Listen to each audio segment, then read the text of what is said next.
Hello बंधु, male reproductive organ हमने पढ़ा था। आज हम लोग बात करते हैं फीमेल रिप्रोडक्टिव ऑर्गन। मैंने डायग्राम बनाया है, बहुत ही अच्छा नहीं, but it is just like the model. इस के सारे ऑर्गन्स के बारे में हम लोग बात करते हैं। देखिए, मेल रिप्रोडक्टिव ऑर्गन और फीमेल रिप्रोडक्टिव ऑर्गन दोनों के जो मेन पार्ट्स है उसके बारे में हम लोग चर्चा करते हैं, because these are responsible for continuity of an organism in the earth। हमारे अर्थ पे किसी पर्टिकुलर स्पेसीज का, पर्टिकुलर प्रजाति का कंटिन्यूटी है, लगातार चल रहा है, पहले भी था आज भी है, क्योंकि यही पार्ट जो रिस्पॉन्सिबल है रिप्रोडक्शन का। हम उसके बारे में इससे पहले वाले वीडियो में हमने देखा कि मेल रिप्रोडक्टिव ऑर्गन्स कैसे वर्क करता है। इस वाले में हम लोग बात करेंगे कि फीमेल रिप्रोडक्टिव ऑर्गन्स कैसे करता है। और ऑलरेडी हमने पहले डिस्कस कर लिया है कि सेक्सुअल रिप्रोडक्शन से जो ऑफ स्प्रिंग आता वो असेक्सुअल से कैसे बेनिफिशियल होता है, कैसे उसमें सर्वाइबिलिटी बढ़ती है, वो हमने डिस्कस किया है। अगर आप लोगों ने वो नहीं देखा हो तो सब्सक्राइब करके आप चैनल पे जाकर प्लेलिस्ट में देख सकते हैं। आज हम लोग डिस्कस करेंगे how female reproductive organ are work. सबसे पहले हम लोग बात करते हैं जो मेन है female reproductive organ, a pair of ovary they contain. ये जो है ना, पेयर ऑफ ओवरी है। फीमेल में वन पेयर ओवरी है, मेल में देखा था वन पेयर टेस्टिस था। टेस्टिस रिस्पॉन्सिबल था स्पर्म प्रोड्यूस करने के लिए, और ओवरी रिस्पॉन्सिबल है ovum, that means egg cell, अंडाणु, वो प्रोड्यूस करने के लिए। अब यहां पर एक अंतर है, टेस्टिस जनरेट कर रहा था स्पर्म, लेकिन ओवरी जनरेट नहीं करता। At the time of birth of female baby, ovary contain lot of undeveloped ovum। दोनों ओवरी में अनडेवलप्ड ओबम ऑलरेडी बच्ची की जन्म के साथ ही उसमें होता है। ड्यूरिंग पोवर्टी पीरियड जब ओवरी एक्टिव होने लगता, then they release single ovum from either ovary.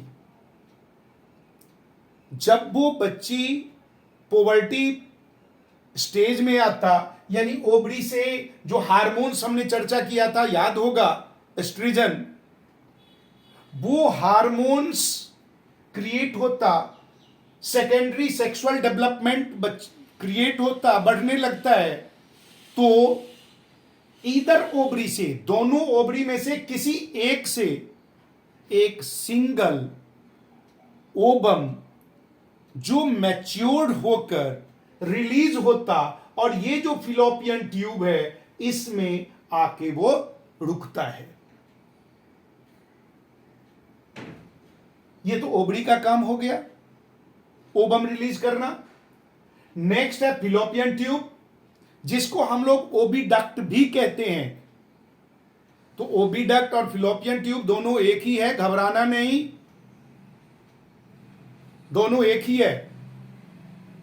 तो यहां पर ओबम जो रिलीज हुआ वो या तो इस फिलोपियन ट्यूब में या इस फिलोपियन ट्यूब में होगा, कहीं एक ही होगा। अगर मिसहैपनिंग हुआ तो ही कहीं दो होगा, अदरवाइज एक ही होगा। ये फिलोपियन ट्यूब में वेट करता है स्पर्म का फॉर फर्टिलाइजेशन। अब ये तो ओवरी का काम हो गया। यूट्रस, ये यूट्रस में ऑलरेडी ओवम रिलीज होने से पहले uterus prepared itself to accept a fertilized egg, यानी यूट्रस अपने आप को प्रिपेयर्ड कर लेता कि कोई फर्टिलाइज एग आएगा तो उसकी ग्रोथ होगी, वहां से वो फ्यूटस बनेगा, यंग बेबी बन के उसका बर्थ होगा। इसके लिए जितने भी तैयारियां हैं वो तैयार रहता है यूट्रस में। That means the growth of baby is done in uterus. Uterus में ही बेबी का ग्रोथ होता है। फर्टिलाइज एग, फर्टिलाइज एग का मतलब हो गया the ovum and sperm when they mix up, that is known as fertilization. और फर्टिलाइज होने के बाद वो यहां यूट्रस में ग्रोथ होगा। Uterus just below of abdomen, abdomen stomach के नीचे एब्डोमेन पार्ट है, वहां पर यूट्रस होता है, उसी में बेबी बर्थ होता है। डिस्कस करेंगे इसके बारे में भी। एक चीज और मैं आपको आज ही बता दूं, फर्टिलाइजेशन दो टाइप का होता किसी भी लिविंग एनिमल में। एक होता है इंटरनल फर्टिलाइजेशन, एक होता है external fertilization. External fertilization that means fertilization of ovum and sperm take place outside of female body। Female body के बाहर अगर स्पर्म और ओवम आपस में फर्टिलाइज हुआ तो वो कहलाएगा एक्सटर्नल फर्टिलाइजेशन, जो कि आपने देखा होगा फ्रॉग में होता है, फिशेज में होता है। लेकिन जितने मल्टी सेलुलर ऑर्गेनिजम्स हैं उसमें जनरली इंटरनल फर्टिलाइजेशन होता। That means fertilization take place inside of female body. Ovum और स्पर्म का फर्टिलाइजेशन यानी मिक्सिंग किसी फीमेल बॉडी के अंदर होता है तो उसे हम लोग इंटरनल फर्टिलाइजेशन कहते हैं। तो ह्यूमन बीइंग में इंटरनल फर्टिलाइजेशन होगा and the site of fertilization is our fallopian tube. Question पूछा जा सकता है। अब यूट्रस के जस्ट बिहाइंड, यूट्रस और वेजाइना को जोड़ने वाला पार्ट है जिसको हम कार्विक्स बोलते हैं। कार्विक्स जो रिस्पॉन्सिबल है बर्थ के समय में, उसका ज्यादा एक्टिव होता है बर्थ ऑफ बेबीज के समय में। And last part is vagina. This is the copulatory organ of female reproductive system. Vagina is responsible to accept or receive penis where sperm are released. Vagina से ही sperm enter करता और enter करने के बाद, release होने के बाद वो फिलोपियन ट्यूब में जो स्पर्म पहले आएगा उसके साथ ओवम का रिलीज फर्टिलाइजेशन होगा। फर्टिलाइज होने के बाद वो पहुंचेगा यूट्रस में, यूट्रस में डेवलपमेंट होगा। इसके लिए हम लोग अगले वीडियो में चर्चा करेंगे कि हाउ प्रेगनेंसी टेक प्लेस और what happen when egg is not fertilize. ये एग का जो रिलीज करना है ओवरी का, वो हर एक 28 डेज के बाद निश्चित ही रिलीज होता है एक एग। पोवर्टी एज से शुरू होकर अप्रॉक्सीमेटली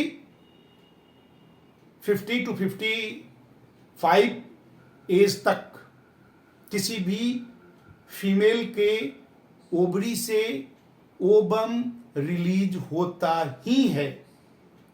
तो अगले वीडियो में हम लोग चर्चा करेंगे प्रेगनेंसी कैसे होता, गर्भावस्था क्या होती है और गर्भ कैसे धारण होता है, और अगर फर्टिलाइजेशन नहीं हुआ, निषेचन नहीं हुआ, हिंदी में निषेचन बोलते हैं, तो क्या होगा। इसके लिए आप इंतजार कीजिए। अगले वीडियो में सब्सक्राइब कर लीजिए ताकि सारे के सारे वीडियो मिलता रहे, नोटिफिकेशन ऑन।